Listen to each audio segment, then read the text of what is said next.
राम जी री अभी ठाड रो दन चाली रहा है, हियाड़ो चाली रो है, तो जगह जगह पे लोगों ने ठंड भी लगी रही है, तबड़िया पे तापीरा भी है। लोग काफ़ी लोग स्वेटर मीने न बड़ा बड़ा जैकेट पेरी पेरी ने बैठा रहे, लेकिन कुछ गरीब लोग जो है वना रे पैरवारा भी वांदा रहे।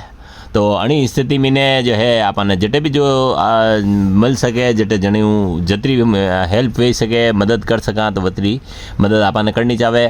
मुरली बंजारा है, भामाखेड़ा तहसील रेल मगरार रहो वालो, और वणी जो है आप जन्मदिन जो है समिता बाल गृह अनाथ आश्रम में बच्चा ने स्वेटर वाटिया और वणा ने नाश्तो करवायो और वणा लारे केक काटीने मनायो। तो यह बहुत ही बढ़िया एक प्रेरणा है। अणु आप प्रेरणा ले सका, ये बहुत ही बढ़िया अनुकरणीय उदाहरण आना पेश कीधो है। अणी टाइम पे पीपली डोडियान ग्राम पंचायत पीपली डोडियान रा भेरूलाल बंजारा, प्रिंस बंजारा, नारायण बंजारा, महेंद्र, राहुल, विशाल, ये सब जना अणा लारे मौजूद था।